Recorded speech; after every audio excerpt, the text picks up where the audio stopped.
wabarakatuh. Selamat pagi pemirsa. Kabar terkini kembali menjumpai Anda bersama saya Susyanto dan rekan saya Mira Wahyuni. Dengan sejumlah informasi teraktual, tajam, dan terpercaya kami siapkan untuk Anda. Berita pertama kita awali dengan ramalan cuaca. Beberapa hari terakhir ini di sejumlah daerah harus mewaspadai cuaca dan juga hujan deras. Kami sampaikan pantauan cuaca dari BMKG di beberapa daerah pada hari Selasa 21 Desember 2021. Kita mulai dari Kota Serang. Hari ini tercatat berawan dengan suhu mencapai 26 sampai 28 derajat Celcius. Berikutnya, kita bergeser sedikit ke Kota Jakarta. Cuaca di Kota Jakarta diprediksi akan berawan pada hari ini dengan suhu 25 sampai 26 derajat Celcius. Lalu kita ke Bandung, ibu kota Jawa Barat, berbeda dengan Serang dan Jakarta, di mana Bandung pada hari ini diperkirakan cuacanya cerah dengan suhu 25 sampai 26 derajat Celcius. Kita bergeser sedikit ke Jawa Tengah. Semarang tercatat berawan tebal dengan suhu 27 hingga 30 derajat Celcius. Bagi Anda yang sedang beraktivitas di luar ruangan, tetap waspada. Selanjutnya ada Yogyakarta dengan cuaca berawan dan suhu mencapai 25 hingga 26 derajat Celcius. Kondisi ini sama dengan Serang dan Jakarta. Dan terakhir ada kota Surabaya yang diprediksi cuacanya akan cerah berawan dengan suhu 27 hingga 31 derajat Celcius. Demikian informasi perkiraan cuaca pada Selasa 21 Desember 2021. Untuk informasi lebih lanjut, pemirsa bisa mengunjungi website resmi BMKG di www.bmkg.go.id. Adanya pandemi COVID-19 memberikan dampak yang besar bagi masyarakat, khususnya para pedagang. Penerapan PPKM yang diterapkan pemerintah pun membuat para pedagang mengalami kesulitan dalam menjalankan bisnisnya. Akibatnya, tak sedikit dari mereka yang mengeluhkan adanya kebijakan tersebut. Saat ini UMKM mengalami berbagai permasalahan karena PPKM masih belum berakhir. Dampak dari pemberlakuan pembatasan kegiatan masyarakat ini dirasakan oleh banyak pihak, termasuk para pedagang yang berada di kawasan lapangan Gelora P dan Klaten, Jawa Tengah. Kawasan yang terkenal ramai dan terdapat aneka macam kuliner kini tampak tak seramai biasanya. Adanya pembatasan waktu operasional saat berdagang mempengaruhi banyak pengunjung dan pendapatan harian para pedagang. Beberapa pedagang mulai menutup usaha mereka untuk sementara, namun banyak juga yang tetap membuka untuk mempertahankan usahanya. Selamat malam, dengan saya Yuni Kartika. Beberapa waktu lalu, pedagang kaki lima dibubarkan oleh petugas keamanan setempat dikarenakan adanya pemberlakuan PPKM darurat. Pedagang kaki lima yang beroperasional mulai dari sore hingga malam terpaksa menutup tempat jualan mereka dikarenakan adanya pemberlakuan PPKM darurat tersebut. Selamat malam, dengan Bapak siapa? Saya Mas Mehmet. Iya. Bapak di sini jualan apa, Pak? Angkringan, Mbak. Angkringan. Waktu jam operasional yang Bapak biasanya jalankan jam berapa Jam sampai 10 jam berapa? pagi sampai jam 11 malam. Berarti setengah hari ya, 12 jam. 12 jam. Ya. Saya mau tanya bagaimana pendapat Bapak mengenai adanya pemberlakuan PPKM darurat yang kemarin? Yang kemarin ya jangan sampai waktunya dikasih longgar sedikit lagi lah, Mbak. Jangan kayak yang kemarin. Berarti bisa jam 10 gitu ya, Pak ya? Ya, baik. Bagaimana dampak yang Bapak alami saat adanya PPKM itu? Ya jualannya berkurang, Mbak. 50%, separuhnya. Berarti pendapatan juga ikut berkurang ya, Pak? Iya. Terima kasih ya, Bapak, untuk Oke. waktunya wawancara ini. Oke. Terima kasih sekali lagi Bapak Mehmet. Oh, iya.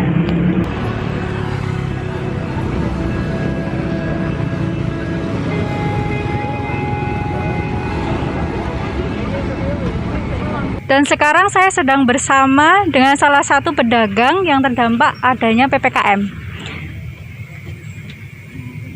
Ya, di sini saya dengan Mbak siapa? Mbak Ayu. Ya. Mbak Ayu, di sini jualannya apa aja ya? Jualan sosis bakar, Mbak. Ya, mulai jam operasionalnya jam berapa sampai jam berapa? Bukanya jam 4 sampai jam 9 kalau PPKM. Kalau nggak PPKM sampai jam setengah 10. Gimana pendapatnya Mbak saat adanya pemberlakuan PPKM darurat kemarin? Kan pertama jualannya di sini toh Mbak. Gara-gara PPKM itu kita kan nggak bisa jualan di sini karena tempatnya buat COVID darurat itu loh. Terus kita cari jalan yang lain, kita jualan di pinggir jalan. Gimana pendapatannya Mbak saat adanya PPKM darurat kemarin? Pas pindah di pinggir jalan itu toh Mbak, pengunjungnya itu berkurang, pendapatannya juga berkurang Mbak. Gimana dampak yang Mbak alamin saat adanya PPKM? Kan ini Mbaknya pindah. Gimana pendapatnya Mbak? Dampaknya yang Mbak alamin? Merugikan banget ya. Merugikan banget. Pendapatannya kurang banget Mbak dari biasa. Moga-moga aja ya Mbak, pengunjungnya itu nggak berkurang, malah bertambah. Walaupun masih PPKM ya Mbak. Gitu sih. Mungkin kalau bisa jam operasionalnya nggak dibatasi gitu. Iya, ditambah bisa. Oke, terima kasih Mbak Ayu atas waktunya. Iya, sama-sama Mbak. Sekian laporan dari saya, Yuni Kartika. Terima kasih. Berita selanjutnya datang dari Menteri Keuangan Sri Mulyani, meminta agar masyarakat untuk tidak berpergian ke luar negeri. Hal ini dilakukan menjelang Natal dan pergantian tahun baru. Selain itu, hal ini juga bertujuan untuk membatasi penyebaran varian baru COVID-19, yaitu Omicron, yang sudah menjangkit kurang lebih 70 negara. Sri Mulyani meminta agar masyarakat liburan di dalam negeri saja. Menteri Keuangan Sri Mulyani mengatakan adanya pandemi COVID-19 menjadi berkah tersendiri bagi para pengusaha dan influencer. Biasanya, menjelang akhir tahun, tak jarang mereka berpergian ke luar negeri untuk merayakan hari Natal sekaligus menanti pergantian tahun. Namun, Sri Mulyani berpesan untuk liburan di dalam negeri saja, tak lain agar membantu mempercepat pemulihan ekonomi nasional. Dikatakannya saat mensosialisasikan Undang-Undang Harmonisasi Peraturan Perpajakan kepada para wajib pajak prominent daerah Provinsi DKI Jakarta dan Banten yang dihadiri oleh asosiasi pengusaha hingga influencer. Terima kasih atas kehadiran. Biasanya bulan Desember pertengahan ini mereka tidak ada di sini, tapi berkah dari COVID dan diminta oleh Bapak Presiden tinggal di Jakarta atau di Indonesia saja. Dan kalau ingin libur, liburlah di Indonesia saja. Buang uangnya di Indonesia supaya perekonomian kita kembali pulih. Terima kasih atas. Hal ini juga bertujuan untuk membatasi penyebaran varian baru COVID-19 yaitu Omicron yang sudah menjangkit kurang lebih ke 70 negara di dunia. Menteri Luar Negeri Retno Marsudi pun menghimbau kepada masyarakat Indonesia untuk tak berpergian ke luar negeri dalam waktu dekat dan memperkecil kemungkinan adanya lonjakan kasus harian COVID-19. Himbauan pembatasan perjalanan ke luar negeri dilakukan karena Organisasi Kesehatan Dunia (WHO) belum memiliki banyak bukti untuk memastikan kecepatan penularan efektivitas vaksinnya.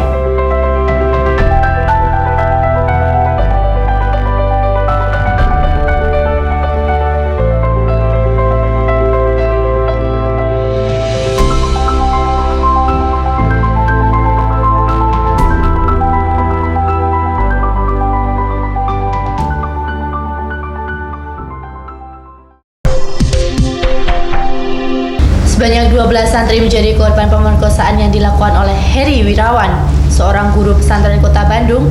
Aksi bejatnya ini telah dilakukan sejak 2016. Hingga saat ini, kasus tersebut masih ditangani oleh kepolisian guna melakukan penyelidikan yang lebih lanjut. Oknum guru pesantren Heri Wirawan di Bandung hamili santri tengah hangat diperbincangkan. Kasus tersebut saat ini sedang dalam proses persidangan. Salah satu keluarga korban melapor ke Polda Jabar pada pertengahan tahun 2021. 8 dari 12 santri yang menjadi korban pemerkosaan sudah melahirkan. Bahkan salah satu korban mempunyai 2 anak dari aksi bejat Heri Wirawan. Dan 2 lainnya dikabarkan sedang hamil. Bayi yang telah dilahirkan dirawat oleh orang tua korban. Sebelumnya, bayi yang sudah dilahirkan diurus bergantian oleh para santri dan dianggap sebagai yatim piatu. Kini, korban masih menjalani pemulihan trauma di rumah aman P2 TP2A. Korban rata-rata berusia 13 sampai 15 tahun. Beberapa korban merupakan kerabat yang sebelumnya saling mengajak untuk bersekolah di pesantren tersebut. Dalam menjalankan aksinya, pelaku memberikan janji akan dibiayai kuliah hingga dijadikan polwan jika memenuhi hasratnya. Terdakwa juga menjanjikan akan bertanggung jawab apabila korban hamil. Tak hanya pemerkosaan, korban dipaksa untuk menjadi kuli bangunan membangun gedung pesantren. Terdakwa terancam hukuman 20 tahun penjara sesuai pasal undang-undang yang berlaku. Kabar duka kembali menerpa industri hiburan tanah air. Selebgram cantik berdarah Hungaria, Edeleni Laura Anna, meninggal dunia pada Rabu 15 Desember 2021. Penyebab Laura meninggal dunia karena mengalami sesak nafas. Informasi tersebut disampaikan langsung oleh kakak Laura, Greta Iren. Dalam kiriman yang dibagikan melalui fitur story Instagram, Greta memohon iringan doa dan permintaan maaf untuk adiknya. Sebelumnya, selebgram tersebut mengalami spinal cord injury atau kerusakan pada sumsum tulang belakang akibat kecelakaan yang dialaminya bersama mantan kekasihnya pada 2019 silam. Saat itu Laura dan mantan pacarnya Gaga Muhammad mengalami kecelakaan akibat mengemudi di bawah pengaruh alkohol. Naasnya, usai kecelakaan itu, Laura mengalami kelumpuhan sementara Gaga hanya luka-luka. Selama menjalani pengobatan, ternyata Gaga tidak bertanggung jawab atas apa yang telah dilakukannya. Hal itu membuat Laura dan keluarganya sepakat membawa kasus ini ke jalur hukum. Selama menjalani kasus ini, banyak dukungan yang didapatkan Laura. Dukungan berdatangan dari artis papan atas. Jasad Laura dikremasi di Krematorium Grand Haven, Pluit, Jakarta Utara, Kamis 16 Desember 2021.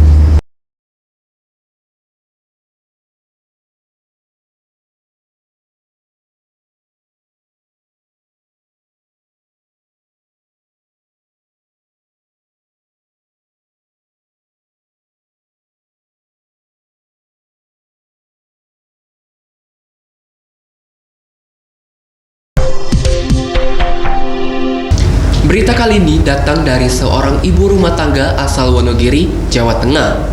Di tengah perekonomiannya yang kurang, beliau bertekad menyekolahkan anaknya ke jenjang perguruan tinggi Universitas Negeri Semarang. Ibu Sukini, warga desa Tegiri, Kecamatan Batuwarno, Kabupaten Wonogiri, merupakan seorang ibu rumah tangga berusia 60 tahun yang bekerja sebagai petani dan memiliki suami yang bekerja sebagai kuli bangunan di perantauan. Ibu Sukini juga memiliki seorang anak yang bernama Hermalia. Sebagai orang tua, Ibu Sukini bercita-cita untuk menyekolahkan anaknya hingga ke jenjang perguruan tinggi. Meskipun perekonomiannya sulit, namun beliau tetap bekerja keras agar dapat mewujudkan keinginannya. Dengan saya Evi Fatmawati, saat ini saya sedang berada di Desa Tegiri, Kecamatan Batuwarno, Kabupaten Wonogiri. Kali ini saya sedang bersama dengan sosok ibu yang menginspirasi banyak orang, yaitu Ibu Sukini. Halo Ibu, apa kabar? Baik, alhamdulillah sehat walafiat. Nah, Ibu ini kan sosok yang menginspirasi banyak orang. Mungkin bisa diceritakan mengapa Ibu itu bisa disebut ibu yang menginspirasi? Awal-awalnya saya tuh juga orang desa, orang dusun, tidak berpengalaman dan sekolah aja tidak lulus. Terus setelah itu saya masuk di kepengurusan desa itu mulai tahun 90. Anak saya baru 1. Terus tahun 2001 saya punya anak Hermalia. Nah setelah itu saya itu ikut rapat di PKK di tingkat kabupaten, tingkat provinsi, tingkat kecamatan, tingkat desa. Itu saya tuh mendengarkan ibu-ibu lainnya itu sering menceritakan anaknya, dia bisa menguliahkan anaknya.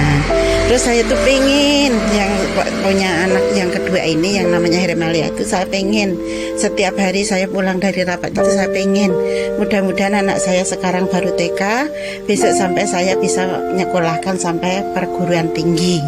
Nah setelah itu anak saya itu mulai dari TK itu sudah punya berprestasi sampai SD, tingkat SMP dan tingkat SMA. Setelah itu saya mendukung nama anak saya itu saya dukung apa iya tondo apa iya kita bisa menguliahkan Hermalia. Bisa mah anak saya punya semangat, saya dukung. Setelah itu anak saya katut kuliah bidik misi karena anak saya berprestasi.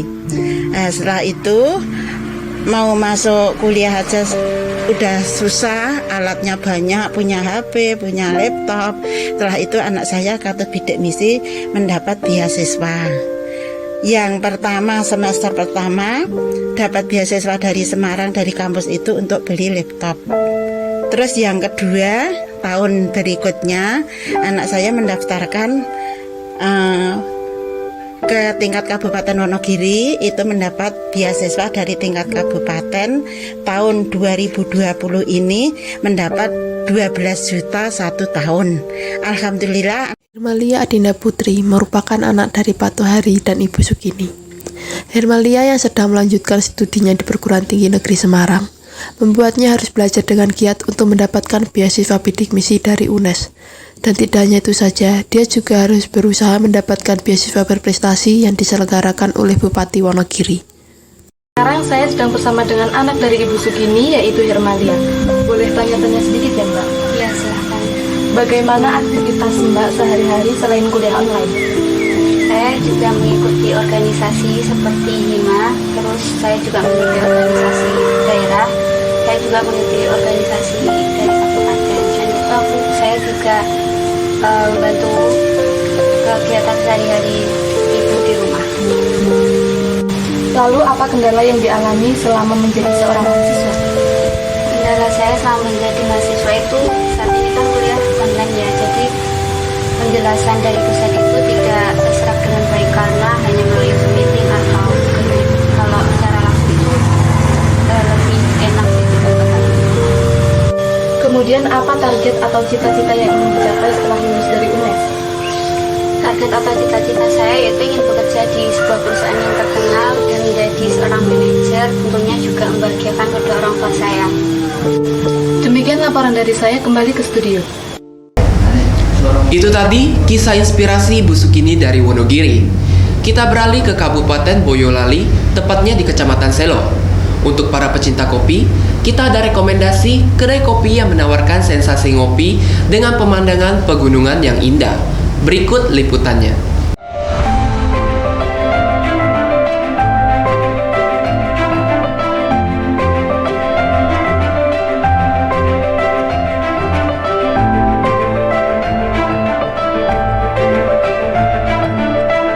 Boyolali. Kebanyakan orang mendengar kata Boyolali, hal pertama yang terlintas adalah kota susu. Namun tahukah Anda bahwa Boyolali merupakan daerah penghasil biji kopi di Jawa Tengah? Nah, kali ini saya akan mengajak Anda untuk berkunjung di Kedai Kopi Selo. Kedai kopi dan penghasil biji kopi di Kecamatan Selo. Sekitar 24 km dari pasar kota Boyolali, saya sampai di Kecamatan Selo.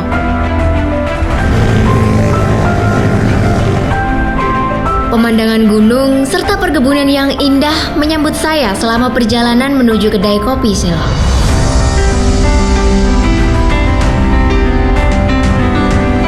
Yap, sekarang saya sudah berada tepat di depan Kedai Kopi Selo. Nah, katanya di Kedai Kopi Selo ini kopi yang disajikan merupakan olahan dari biji kopi yang dipanen langsung dari kebunnya. Selain itu, kita akan mendapatkan suguhan pemandangan sembari menikmati kopi di kedai ini. Kira-kira gimana ya sensasinya?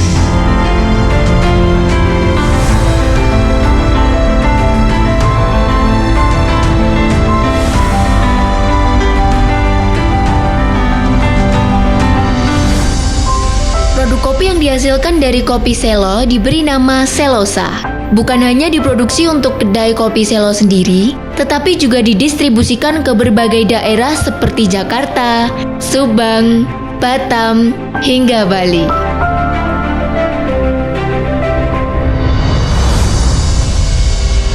Kedai yang mengusung konsep klasik ini menjual secangkir kopi dengan harga mulai dari Rp12.000.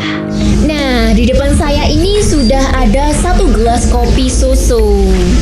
Yang kata orang-orang sih, katanya tuh rasa kopinya lebih strong dan lebih gurih. Bener gak ya? Langsung aja deh kita cicipi.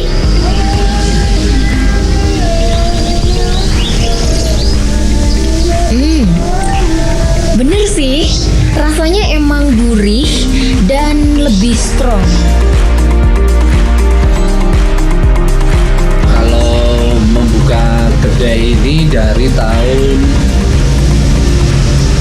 2017. Kalau konsep ini apa nih? Nggak ada konsepnya nih, seadanya aja nih Mbak. Cuman barang-barang bekas dan sebagian malah barang yang ngasih orang.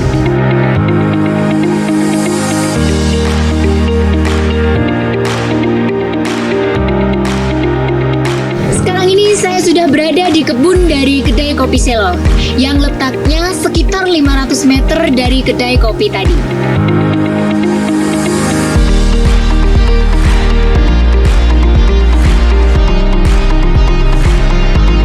Kalau di Selo sendiri udah masuk di ketinggian 1500 sampai 1700 itu lebih baik untuk menanam jenis Arabica, dan di Selo sendiri itu menanam jenis Arabica.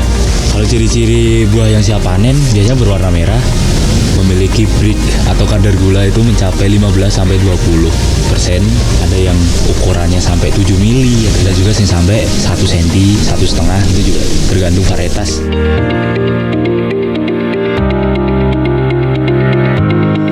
Kenapa kalian lebih memilih ngopi di kedai kopi Selo ini? Kalau berdasarkan saya sendiri ya Mbak, karena saya itu kan emang jarang banget kan kesini, terus saya coba-coba cari informasi ke teman-teman. Saya juga tanya gimana sih tempat yang kira-kira ngopi di Selo tuh enak tapi nggak terlalu ramai dan harganya juga terjangkau. Terus teman-teman saya juga menyarankan untuk kesini, dan dia juga merekomendasikan tempat ini ke saya, dan kebetulan waktu sampai sini juga tempatnya juga sesuai ekspektasi, harganya juga terjangkau, kopinya enak dan pemandangannya bagus, serta tempatnya juga nyaman dan nggak terlalu ramai. Kopi Selo menjadi tempat kuliner yang wajib dikunjungi saat berada di Selo. Ditemani pemandangan pegunungan yang hijau dan udara yang sejuk, menambahkan sensasi tersendiri menikmati kopi di kedai kopi Selo ini. Saya Kristiana Kurniasari dan kru yang bertugas, sampai jumpa. Pemirsa, informasi terakhir tadi sekaligus menutup perjumpaan kita dalam kabar terkini hari ini.